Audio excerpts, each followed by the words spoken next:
Good afternoon, sir. I'm Tristan Gonzalez from Section 115, and I hope you're doing well. I would just like to respectfully request for a 3-day extension for our major paper because over the past week, I've been balancing multiple requirements from my other subjects.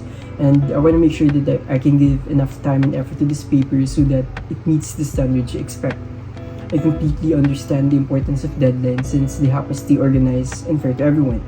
But sometimes unexpected workloads make it difficult to manage everything properly, and I believe an extension would allow me to submit a more thorough and a well-prepared work. And if you allow this, I assure that I will turn it in within the extended time, and I hope you can kindly consider this request. And I will make sure to meet the adjusted deadline without any fail. And thank you so much for your time and understanding, sir.